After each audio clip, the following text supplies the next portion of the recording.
I like the sound of Strats playing country licks. That's probably going to be a terrible guitar tone for a heavy metal song, you know? Just because it's good doesn't mean it's good for what you're trying to do. So having this vision creates the outline of what you're trying to color in. Absolutely. This is the Self-Recording Band Podcast, the show where we help you make exciting records on your own, wherever you are, DIY style. Let's go. Hello and welcome to the Self-Recording Band Podcast. I am your host, Benedictine, and I'm here with my friend and co-host, Malcolm Owenflood. How are you, Malcolm? Hello, I'm great, man. It's good to be back one more week again. Like, we've been doing this for so long now. It's just crazy. It blows my mind. Like, wow, every week. Same. I just saw a post, like your story, I think, about the imposter syndrome episode of the Your Band Sucks at Business podcast. Sorry. Your Band Sucks Business. I like that. Your Band Sucks at Business podcast. You guys should check that out, by the way, if you haven't listened to it yet. And I saw your story and it said like episode 55 or something, or 53 or whatever, like 50 something. And I was like, damn, like that's been a year already. And you started after this podcast. So no, it's crazy. Yeah, we've got quite the routine going on. Oh, yeah. It's good for me. It forces me to get out of bed on time on Mondays and get to it. Yeah. It forces me to get things done on Monday in time so I can have time in the afternoon for this. So, yeah, right. It's a really great thing. Well, definitely. I want to ask you one thing before we start today, if you don't mind. Of course. You are a Pro Tools user and I'm not.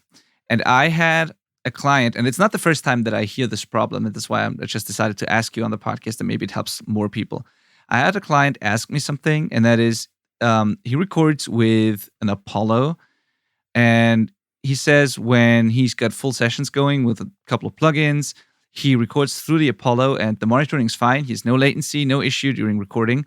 But then on playback, the recording seems to be delayed, or like the timing seems weird. Like it for some reason doesn't seem to compensate for the latency or something. Like the monitoring is great, but then after the fact, what he recorded to the already recorded track, so to speak, is not synced anymore. Interesting. It's not the first time that I hear that, so I assume it's sort of a known or a common issue, and it's probably easy to solve because I don't think everybody has that problem. So I just wondered whether you know what that could be. I have not had that problem. So I am not sure. Do you know if they are monitoring through the UA console software for that like zero latency thing, or are they just using a low buffer and monitoring through Pro Tools? No, they use they monitor through the console, so that's why they don't have latency. But when they do that, it's just fine. They record with no latency but there is a latency. They just don't hear it because they use direct monitoring. Yeah, and then it's not synced with the playback. All right. Yeah, it definitely should be. And there is, under options on Pro Tools, there is a low latency monitoring button that you can actually select, which will mute your record enabled tracks while you're recording, right? Just it makes the workflow a lot easier. But I almost wonder if maybe that's necessary. Like rather than just clicking mute on the track, you actually use that function, I wonder. Okay. That might be necessary perhaps. But yeah, I was just doing overdubs into like a full mix session using the console low latency kind of setup, and everything lined up great. Okay. So I unfortunately haven't had this problem. It should detect the latency and compensate for it, right? Yeah, it should. Yeah. Okay, that's good to know because I was not sure if that's just the way it is or if there is like something you can do. But okay, yeah, that maybe helps already. So thank you for that. I don't know why I hear things like that about Pro Tools more than I hear about any other DAWs. I will definitely admit that Pro Tools is the furthest behind in the delay compensation category of all DAWs, it would seem, which is unfortunate. Yeah. Anyway, thank you. Now, it has been the first weekend for you after the recording like 2 different bands outside your own studio, I think. So I hope you could relax a bit. I did. I relaxed a lot. Yeah. It was great. It was fantastic. And yeah, I'm actually heading back up to record with the Folk Billing guys again this coming weekend. So back at it. But I had my little recharge there, which was awesome. So stoked to get back at it. Oh, cool. So how much time do you in general like have between the production and then the mix? Do you intentionally leave a gap there to be Oh fresh yeah. again, or do you like to start the mix like the day after you finish like producing, or is there a certain approach? I would like at least a week. I think 2 is better. Normally, like in a situation like this, we're gonna go finish cutting them, and then I'm gonna spend the next week cleaning things up. I've been actually taking your workflow, Benny, where you like to edit drums right after drums are done, but then you kind of save the bulk of all the other editing until like after everything's done. Yep. And I'm taking that approach just to keep the tracking workflow up, and that's been nice. I just relax, have a cup of coffee, and do all the editing after the fact, and that's working out really well. So thank you for that, batching. That's cool. Welcome. So I'll probably be doing that after this coming session. I'll be picking away at cleaning them up, uploading refs to them, and whatnot, and then I will mix sometime after that. Yeah. Since it's a full length album, I'm gonna like block out a lot of time in advance, so it might be a little bit of a delay to make sure that I can have that whole block period where I don't have to think about other albums. And actually, they're recording their own vocals. I don't know if I mentioned that, but they are self-producing their own vocals. So I will have to wait for them to do that before I get the tracks. Okay, yeah. Yeah. But that's pretty quick anyways. Like if you take a week to prep everything and edit everything, get the mix ready, that's pretty quick. So sometimes for a full length between the producing and the mix, there's more than a week of gap often here. Like Yeah, there definitely could be. But a week it would be. Yeah, I think a week would be the minimum just to get my agreed. head where I want it. Just to be hearing the songs a little bit fresh again, and not be worried about the timing of stuff and all that. Yeah. Agreed. Yeah. Cool. Good to hear. I was just always wondering about these things because some people have really, really long turnaround times. Others are ridiculously quick. And I just always interested in how people do this. Yeah. And I feel like I need a little break between. I mean, I'm not producing anymore, but I needed a little break in between just to be fresh again, especially if I have to do creative decisions, like if I have to do any post-production work or add to the arrangement in some way. I just need the distance and Yeah. the fresh Actually, perspective. bands, this is good for you to hear as well, because when you're recording, you get caught up in that being your goal. So you can actually get like attached to recording in that you think that you have to keep adding no matter what. It's like that's our objective. Every time we get together, we need to keep adding to these songs, but at a certain point, it has to be done, right? So giving yourself that break can kind of help unaddict yourself to that process. Yeah, absolutely. Totally. Cool. Now, to today's topic, I guess. Yeah. Today, we're going to talk about how to translate the sound in your head into a recording, which is one of the most requested topics. Like that question, in some way, some shape, came up a bunch of times now. So whenever people join the Facebook community, which you absolutely should, go to the selfrecordingband.com/community to join that.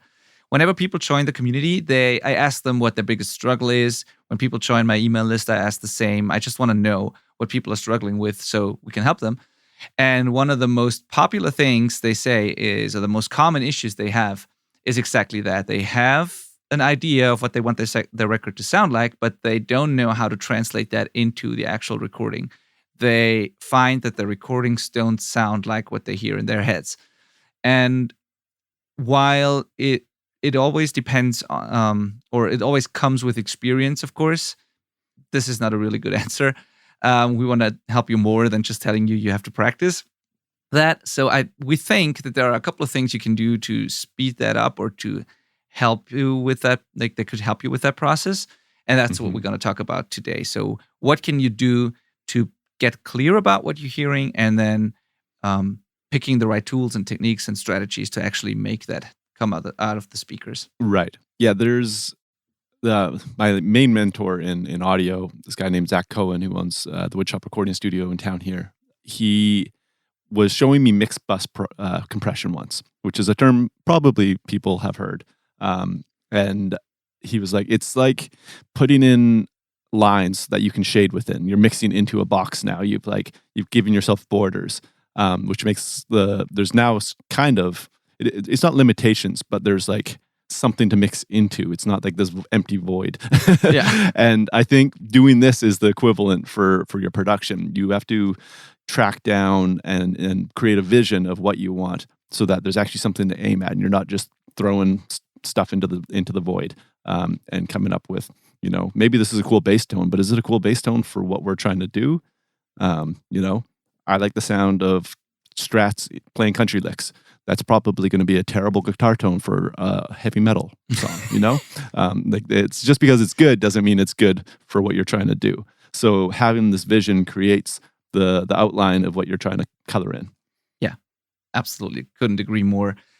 And it's fascinating how that, like, getting clear about the vision and then doing everything you can to make that a reality, how that, like, impacts the whole thing, and how that changes the end result, and how that changes the whole process and everything.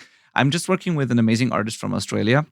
His name is Sani Vilu, and I hope I pronounced that right. Vilu, maybe.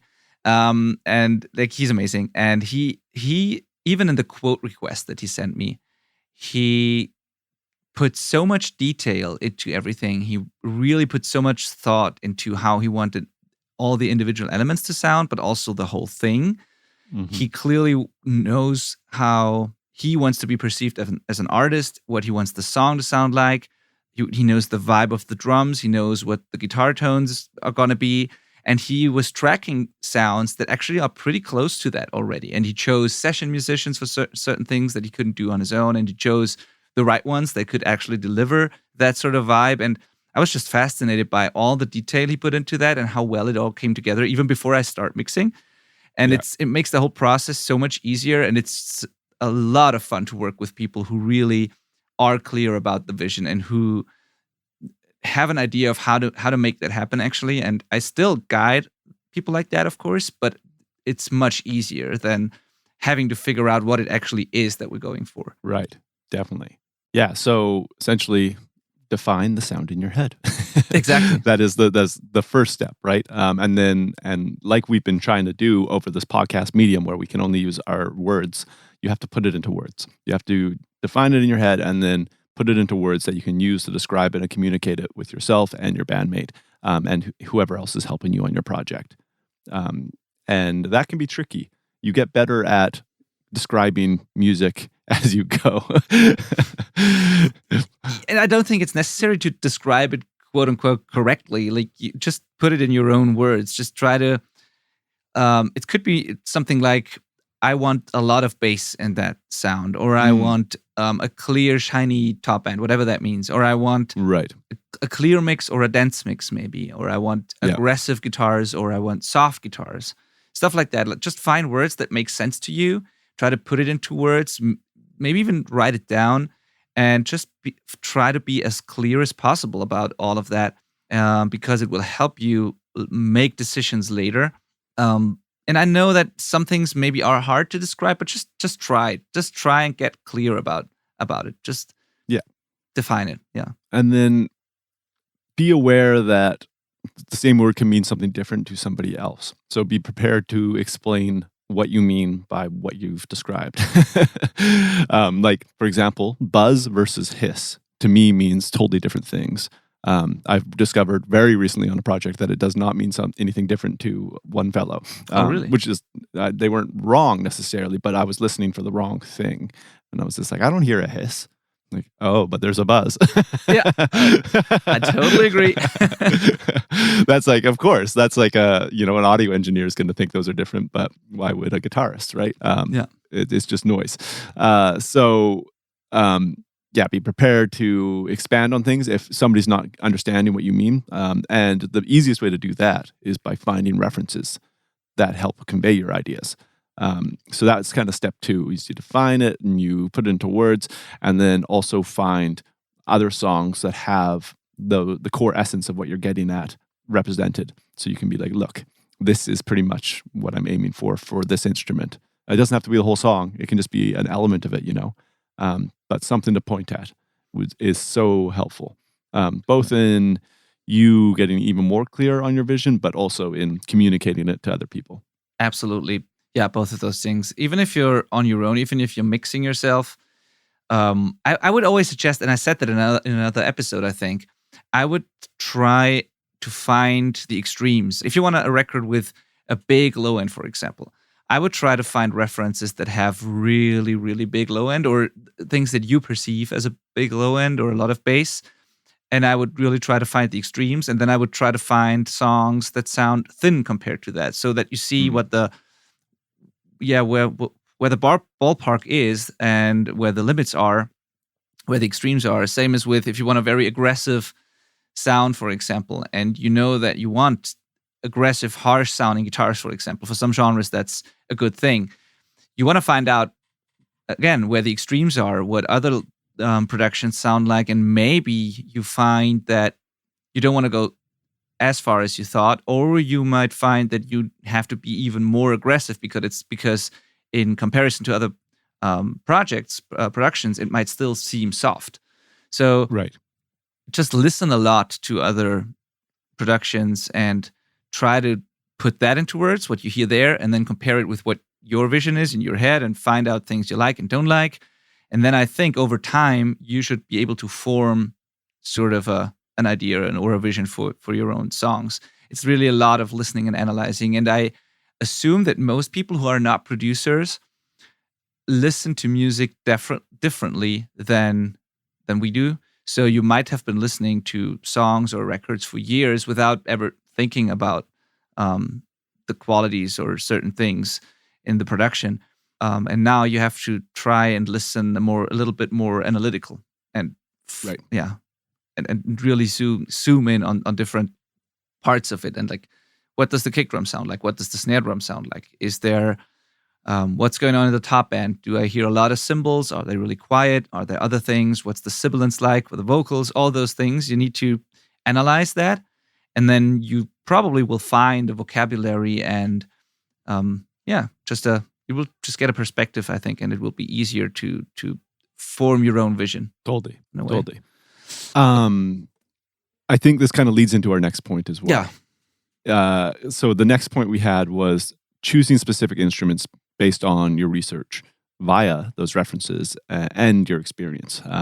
So if you like the drum sound of When the Levee Breaks by Led Zeppelin, you got to look that up. And there's actually a cool story in that case as well.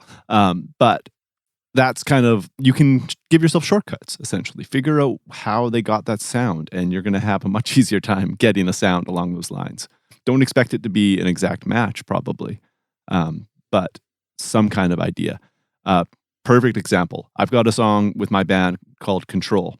My band's called Band of Rascals, if you want to check it out. It's like a fuzzy octave guitar tone riff. And I recorded with this guy named Eric Ratz, who happened to do this band called Billy Talent, who's a pretty big band. And they have a song called Devil in the Midnight Mass, which is a fuzzy octaved guitar tone. And he was like, well, let's start there. He gave me the same guitar, same amp, same pedal. It was like, go.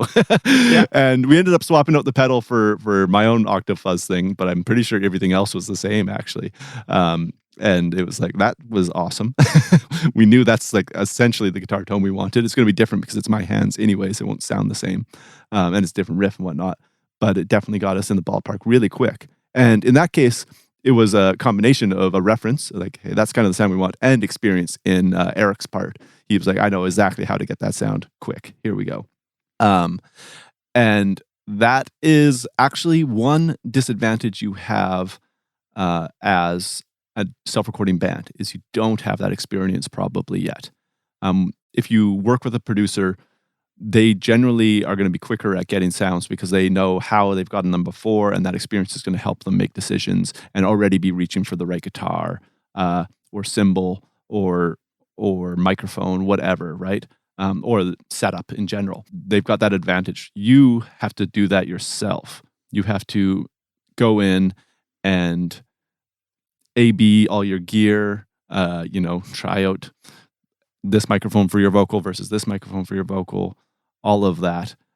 So do research on how your favorite band's recorded, and then start learning how your own equipment can also be used. And you might have to find new equipment to get the job done, or maybe you can use a piece of gear that you've never thought to use to get the job done as well. Absolutely. That leads to the next point, which you already touched on, and that is learn your gear, because once you've defined the vision and once you know what other people used, you need to know what your gear can do and how you can use it. And then you sort of have all the pieces ready, basically. You know what it should sound like, and then you know what to reach for and how to use it to make that a reality. So, because it doesn't help to have a very defined vision if you still don't know what to do. Then it's the first step, Hmm. but when it comes to actually capturing that, um, you will be guessing a lot at first. But the more you do it, and the more you experiment, and the more you learn about your gear, you become quicker and more intuitive in picking the right stuff and using it properly. So I know a lot of people have like at least 2, 3, 4 mics, but they never use them on like different things. Then they basically, some people, but for example, a lot of people buy an SM57 because they want to record guitars, but they might never have tried it on vocals or Yeah. a kick drum or whatever, like things you usually don't do, quote unquote. But it could be the right thing to do. You just don't know. Or maybe you always put it in the right in the same spot on your guitar cap because you once found that out and you thought it sounded cool and you always used it in that spot since. Maybe for your next project you need to move it or angle it or combine it with another mic or do something you usually don't do. And you just need to experiment a lot, and you need to make either like mental notes or like real notes on those things. Whenever you come across something that you like or that has a certain character or vibe, just take a note, and then the next time you need a sound like that, you can just look into your notes and just do whatever got you to that sound before. Right. So even if it's not appropriate for that session you're working on, you should still make a note. And then when you record another song and you want exactly that sound that didn't work for the last song, you at least know how you got it and you can reproduce it. So it's just a constant experimenting and learning thing. And that's as you said, Malcolm, that's the advantage you have when you work with a producer, because they already put in their 10,000 hours and have their experience and just know what mic to pick and where to put it. Yeah. A lot of producers will bring a bunch of gear because they figured out that like this piece of gear is an incredible solution for a lot of problems. So like I never go with anywhere without my red Les Paul on the wall because it's just like a beast. It just constantly seems to win shootouts for me. So I'd feel like totally limited if I didn't have that in my arsenal for most recordings. Yeah.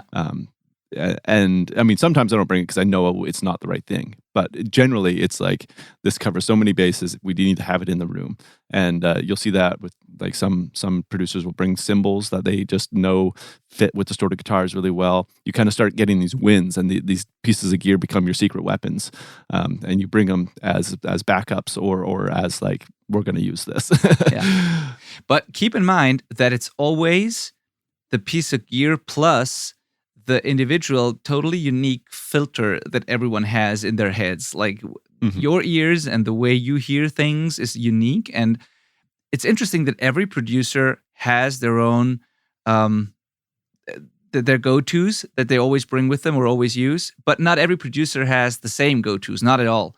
No. But they all make it work, and they get great results. And that's just because it's always the gear plus how someone hears things and reacts to things and uses those things. So could be that guitar always works for you, but could be that if I had it, I would like never want to use it because for me another guitar would win. I don't know. Or like Totally. so many people swear by an SM7 for all their vocals. They just use the SM7, whatever, and they make great records and every record sounds awesome. And then there are a lot of producers who just can't get a great sound with an SM7 for some reason. Do you like the SM7 on vocals? I do. Okay. I really do. I don't. Yeah, exactly. I've definitely had it work occasionally, but for some reason, it's normally not my fave. Yeah, and that's exactly the thing. And so you have to keep that in mind because those things are a great starting point for sure. But it's not. You should not just copy what someone else does because that might not be your thing. It's a good starting point.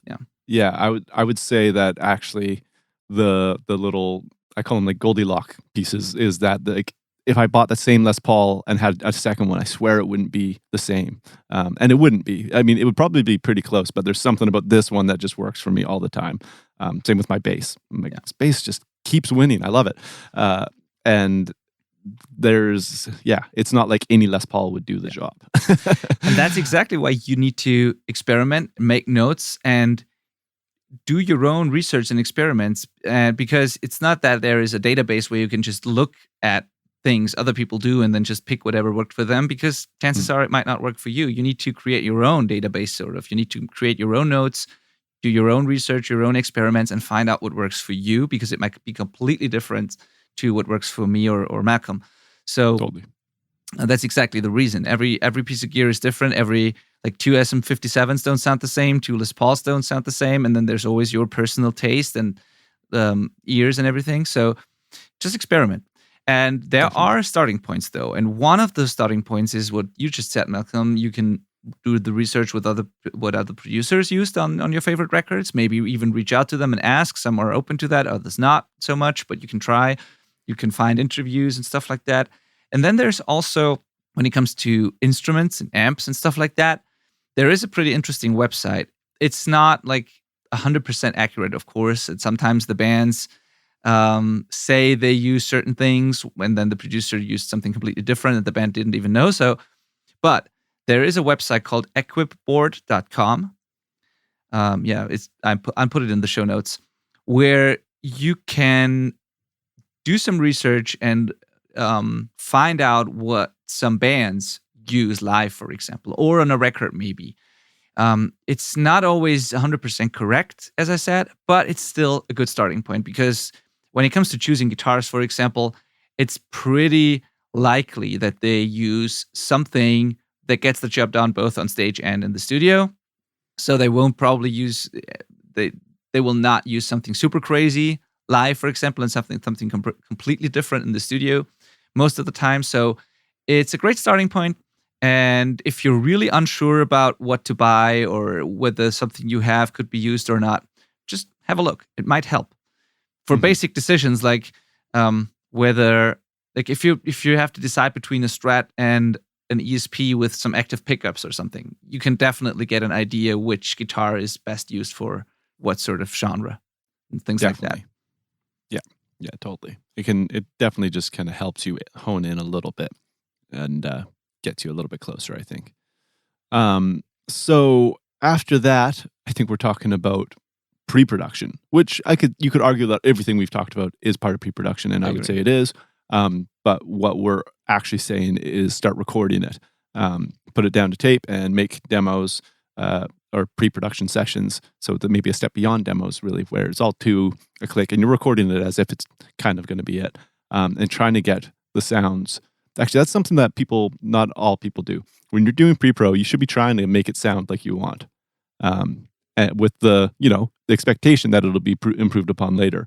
But if you get it, awesome, right? And this is a great opportunity for you to do what we just said.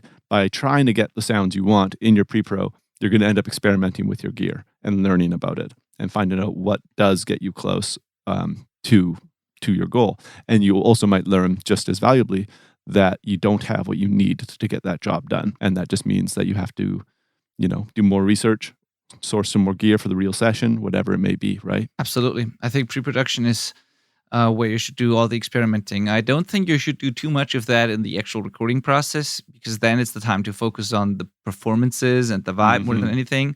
So you should definitely, that's part of why pre-pro is so essential. And we've made a whole episode on just that. So pre-pro is absolutely crucial, and that's where you should experiment and where you have all the time to experiment. And then when it comes time to actually track, you already know what works and what doesn't work. Yeah.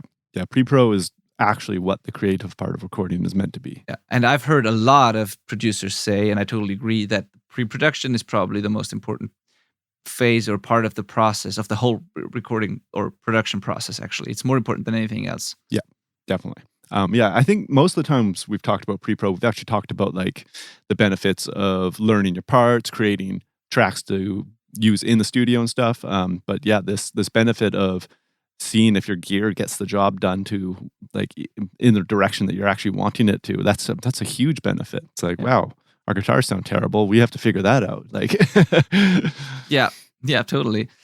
Now we've talked a lot about gear. Now I want to jump ahead to one bullet point here on our list, and that is that during the pre-pro phase and during the experimenting, the gear is one part of it, but the most important part, I think, when it comes to recording or producing music in general, is how your music makes the listeners feel, or how the music feels, how whether or not it works, if you will. Like if you want to write and record a sad song or an angry song or a happy song, does it actually make people sad, angry, or happy? Does what comes out of the speakers actually create the emotions that you wanted to create, or does it work basically? And Right. that's all that matters in the end, really. Like the whole point of making a record is to invoke those emotions, or maybe make people remember a certain moment in their lives, or like it's all about emotion. It's all about how people react to the songs, and that will determine whether they like your music or not. So what you should do, I think, during pre-pro and during writing actually already, is you should show your work, your pre-production, to a lot of people and not tell them anything about it, and just observe how they react. Just see what the music does to them, how they feel when they listen to your music. And that way you can, and then collect feedback, of course. And that way you can find out whether the song, the arrangement, the tones you use, whether all of that works or not. And you might have that vision in your head, and you might be able to record it, and you think it's like that, but you are not objective enough, and you probably don't react to your own music as others do. And Right. You might be pretty close, but you also might be pretty far off. You don't really know unless you ask someone. So I really think you need to get feedback a lot, and you need to test everything about your production. And that includes the tones, that includes the sounds you're actually getting.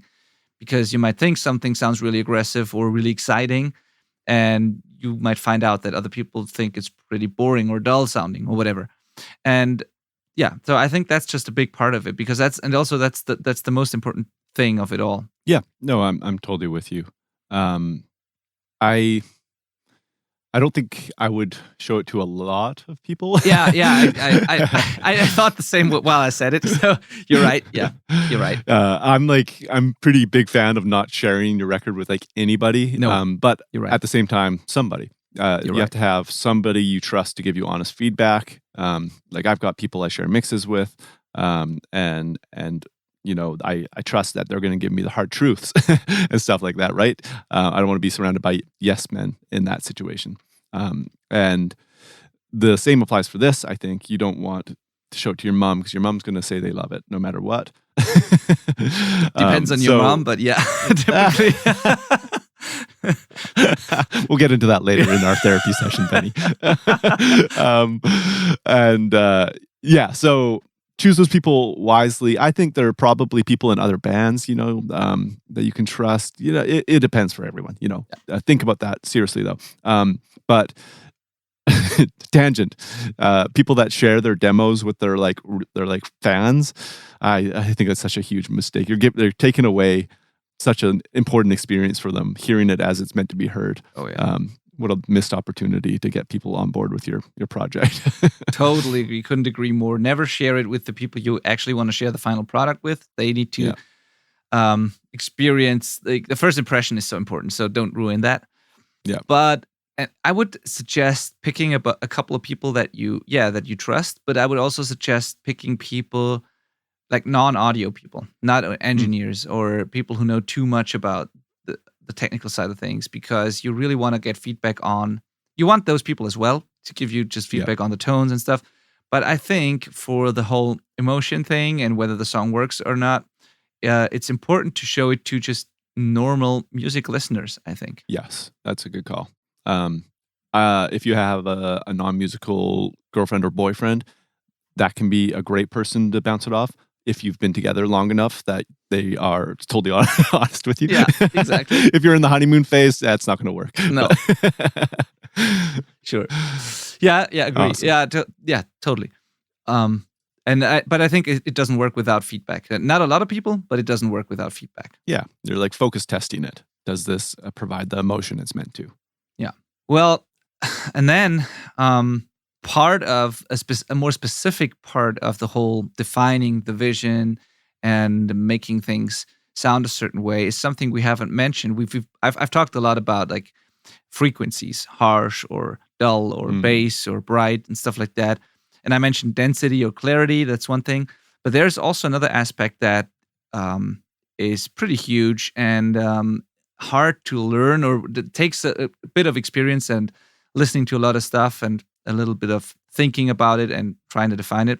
And that is the space, the perceived space of the things you record, the individual elements in your mix and recording. So think of what you want to see when you listen to your music and close your eyes. Do you want to see a band in front of you, like a realistic band, like on a stage?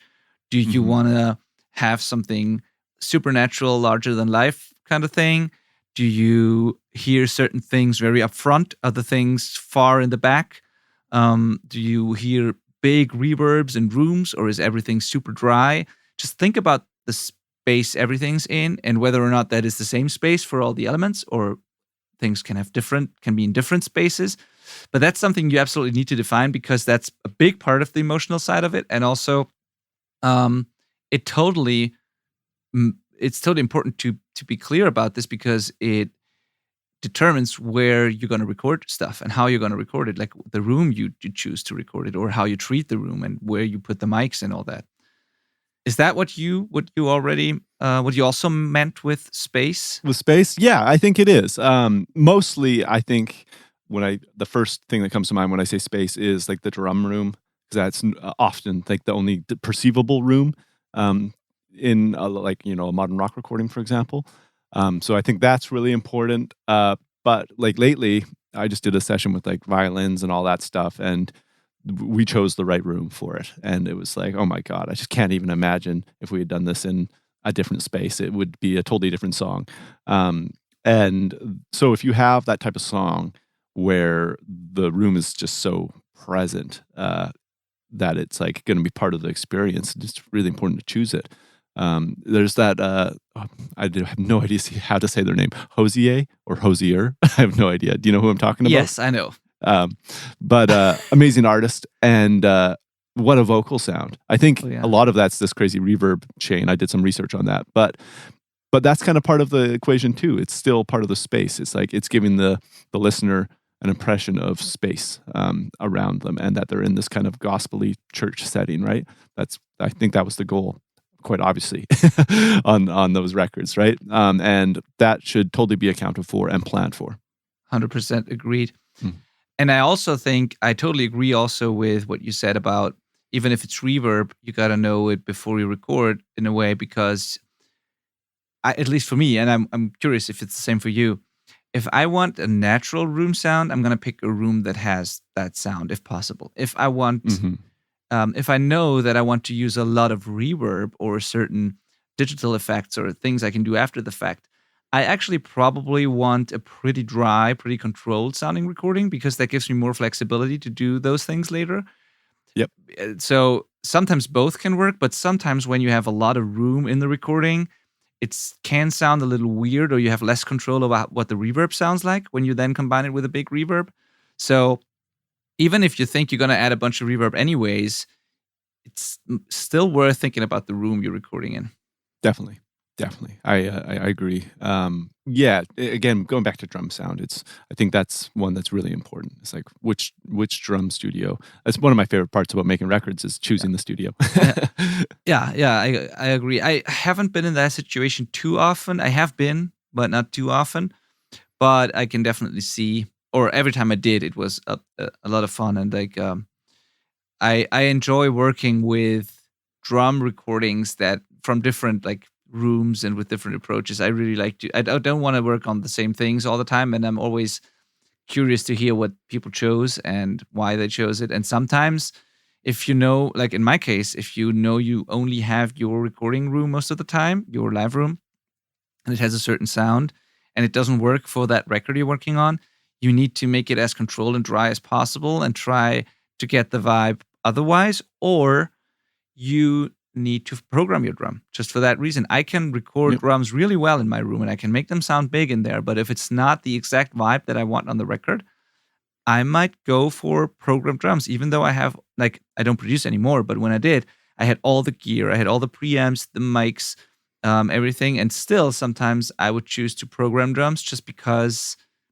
it was a certain vibe that I was after because I Yeah. knew that the room mics in a certain library sounded amazing and for that record, and that's the way to go. Yeah, yeah, it doesn't just because you have it doesn't mean you should use it. That's definitely a great point. Yeah. I think we should talk about hiring a mixer Yeah. and choosing a mixer that works within the scope of what you're trying to do is vastly important. A mixer can like transform what you've done. Oh, yeah. It can make sometimes like it's kind of almost like mastering in that if what you've done is really close, they might not veer away from the vision that much. But sometimes you really need to, especially with DIY setups where maybe you're just giving them DIs and stuff like that, and they need to do all the reamping or whatever. That can just totally transform the perceived space and balance and vibe of your mix. So choosing a mixer that is like on the same page as you artistically, I think is hugely important. And the reason we're bringing this up is because it is also, I think we both agree on this, that choosing a mixer is part of pre-pro still. You have to start communicating with them as soon as you can, ideally, so that you're making sure that they're on the vision. They might have thoughts of how you could do the record as well. That could be valuable. Just communicate with your mixer in advance. There's no downside to that. Period. Yeah. Period. Love that. Yeah, totally. Like, yeah, absolutely. Have you ever heard a record or maybe experienced it yourself that got ruined because people picked the wrong mixer? Like, even if it was a very good one, like obviously you can pick the wrong mixer if the person is just not good. But sometimes people, I don't know. Have you ever had that situation that people Definitely picked a mixer that's actually a good mixer, but it was just the wrong person for the project? Absolutely. Yeah. I've seen that for sure. Famously, I could point towards In Flames re-released an album with CLA mixing it, and it's just awful. It's just like, great band with like arguably one of the best mixers in history, and it's just hot garbage. Yeah, but I don't know. I agree. I totally agree. But I don't know whose fault it is because CLA. I don't either. Because CLA has done mixes that were much more aggressive and punchy than this one, and for some reason this just sounds soft and like sounds as if like the close mics were muted and you only listen to the overheads or whatever. Like it's like everything is just so not aggressive and weird for that sort of band. So I totally agree. But I also think that CLA could have done a different job here, and I wonder why he didn't. So, but yeah, Right. I agree. It's a good example. And you know what? It's like if you compare it to a lot of other people's works, it still could work. Like he still did a good mix technically, but it was just like the mismatch was just like it didn't work. Yeah, and maybe you like that record if you listen to this episode now. Maybe you like how it sounds. It's just our subjective opinion. So that is shared by many. Yeah, that's shared by many, exactly. But yeah, I don't know. I don't actually know if like outside of the audio circle or if the audio world, if people perceived it the same way. I just know our audio friends making jokes about it, but I don't know. Maybe it's a pretty popular record. I haven't. It could be, yeah. And you know what? I listened to it first off and was like, just like emotionally, like, I'm not feeling what I felt on the original versions of these songs. And then it kind of took me a while to trace it back to the mix, just being like not correct. So, I don't know. That's just there could be any reason that happened. CLA is obviously an amazing mixer, so exactly. Yeah, but that's a good. But yeah, choose the right person. Yeah, exactly. And talk to them early, as you said. Get help with the whole vision thing, because if you already have that disadvantage of not having a producer, maybe you can get your mixer to become sort of a remote producer and help you during the production phase or the pre-production phase. Some people are open for that, others maybe not so much. But I enjoy that a lot. For example, if I work with bands, then as a mixer, which is what I do all the time, then I love hearing demos, giving feedback. Like I don't do too much of it because I want to stay objective, but I still love helping them get the vision right because I know that the final product is going to be so much better than, and yeah. Yeah. It can transform the ability you have as a mixer as well, right? Just being like, just like did you record DIs? Because I'm not sure about your guitar setup kind of thing. And they're like, yes. I'm like, okay, we're going to be fine. Keep going. Yeah. Like, or, do it again if you can, whatever. But it gives you a chance to catch little things that are going to really make a difference in our ability to mix later on. Yeah, totally. And every time I don't do that and people just think they made the right decision and don't need feedback, every time that happens, not every time, but often when that happens, when we get to the revision phase or like the details and refining stuff, there's so often we are in the situation where I'm like, man, if we had talked about this before we started, that would have been so much easier to solve, or it would be we would have gone in a completely different direction maybe. And yeah, it's just a shame if that happens. Like sometimes people say they want it a certain way, but they actually mean something completely different. And if they had sent demos or references or anything, I would have known. And then, so, and that can happen to you within the band as well. Like even if you don't work with a mixer, it could be the same thing. Could be that you only find out when it's too late because you haven't talked about it enough, or you haven't defined it clearly enough, or you haven't done the research. And then at the end of the process, when the mix gets together, you suddenly notice the things that are wrong. So It definitely pays to prepare well and do all the things we've been talking about in this episode. Absolutely. Yeah. Does that wrap it up? I think so. I feel like that's a pretty good, comprehensive episode. I really enjoyed that conversation as well. I do have one question for you, though, that is unrelated, I'll add.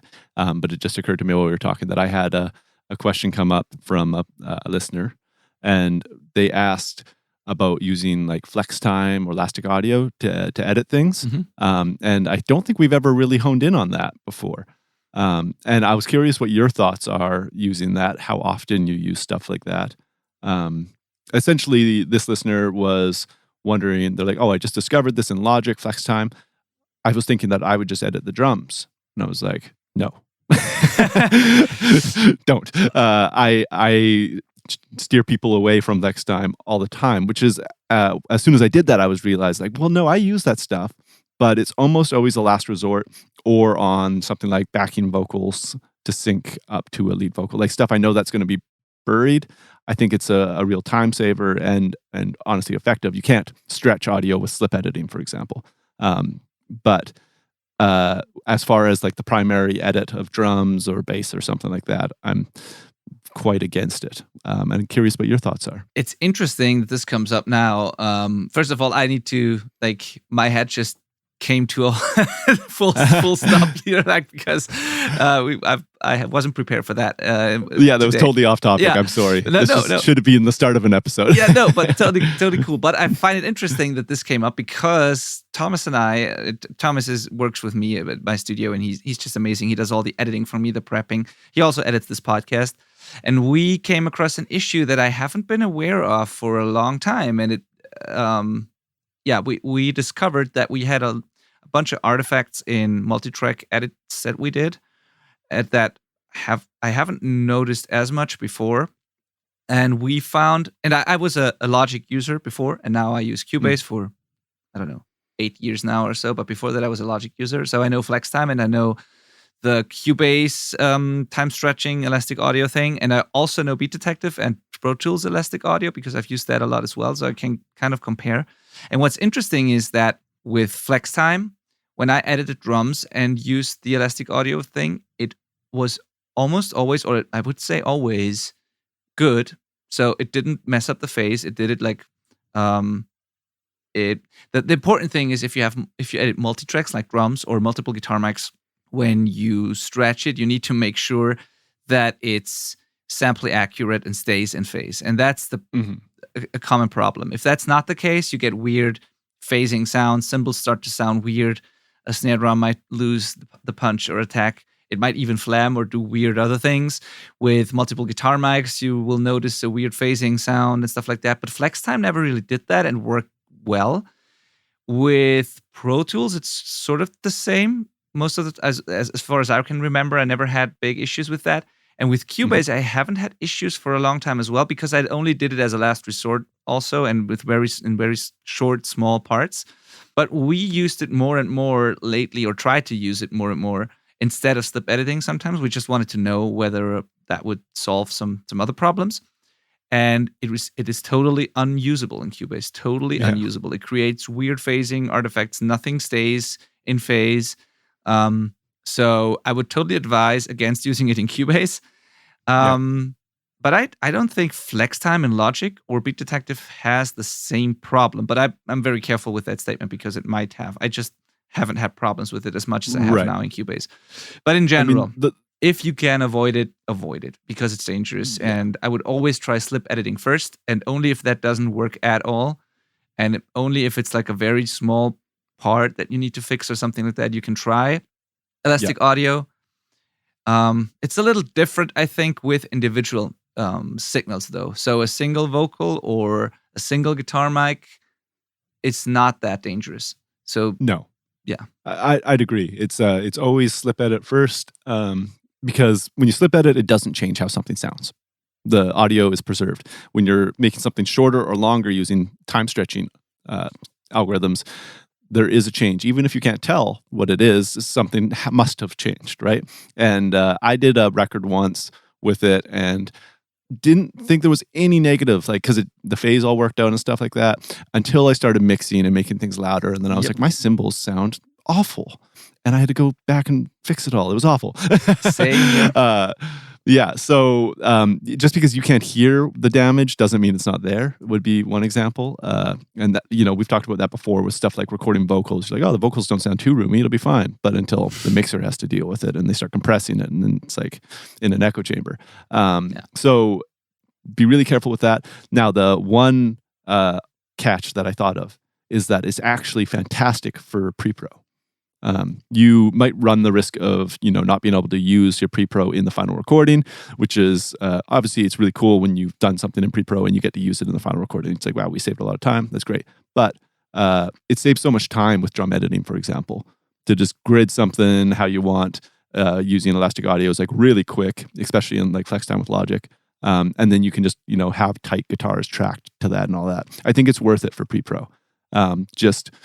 I don't want people to be confused with how drum editing normally works on like a real record. Normally, there's no time stretching going on because it's been played well enough that you can slip edit it just fine. Exactly. The one scenario where slip editing often doesn't really work, and that's a real problem that happens a lot, is, at least for me, is whenever a kick and a snare are too close together, for example, and you need to increase the gap between it, and then you have it just doesn't work. You know what I mean? Like the 1, 2, 3, 4 usually is not a problem, but when there's an eighth note on the kick drum right after the snare drum and it's too close to the snare drum, sometimes you just can't slip edit it because then you have 2 snare drums or 2 kick drums or whatever. And that's where I try to stretch it, but that sometimes doesn't work. And that, it is a problem.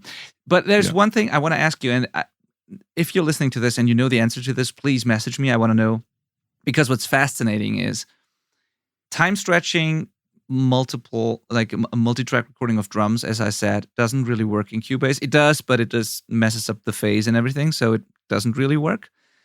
But at the same time, I have sped up a whole song full of drum tracks by like 10 beats per minute or so, or I've slowed it down by a lot, and it worked perfectly. And that's nothing else. Like, that's also stretching or like compressing it, like or making it shorter or longer or whatever you want to call it. So I wonder why that works perfectly with, you hear no artifacts. It was incredible to hear how well that works. So I've done that successfully, but I can stretch it a little bit sometimes if I just use the stretch tool, even if everything is like locked together. And I don't know why that is. So maybe if you have the answer. So the big jump was on like a single WAV file, for example, or was it across the multi-track? Across the multi-track. I took a whole song with the drums, like 12 tracks of drums, or 16 tracks of drums, and I changed the tempo from, I don't know, 160 to 170s, let's say, or so. And it worked perfectly without any artifacts. Perfectly. Amazing. And but I can't stretch a single hit if I need to. So I can't answer that. I have been told, and in my head it makes perfect sense, that making something shorter works better because, like, for example, speeding it up, because you are squishing information. There's more than enough information to make it work. But when you're stretching something out, it has to create information to because like the audio file is being made larger. So it has to fill that space with something. And that's where artifacts are prone to kind of be created, I guess. Yeah. Now, that's a perfect segue into a future episode that we're about to record. And that's how we should end this episode also. And that's the one thing where, in my opinion, it makes sense to discuss different sample rates. Because usually I'm a big fan of just 48 max. I don't go over 48 because I don't think it does any good or it's important or useful. But if you know that there might be a lot of time stretching involved, a lot of editing, a higher sample rate could pay off. So I'm still not a fan of multi-track time stretching, as we already discussed. But for example, with vocal editing, it's pretty common to stretch or make shorter or like single signals that don't have a phase relationship to another signal are easier to edit that way. And for me, I do like stretching or stuff like that in Melodyne or the Cubase equivalent all the time, and it works perfectly. But I think it works better with higher sample rates. And it makes sense to me. Yeah, so it does. That's the one situation where if you have a really, really rough vocal performance and you know that there's going to be a lot of editing necessary, it might be a good idea to use a higher sample rate. And we're going to record an episode on sample rates and bit depth and all of that soon, because that's also been requested a lot. Yeah. Great. All right. Yeah, let's wrap it up. Thank you for listening, everyone. Thank you. Yeah. See you next week. Yeah. Bye.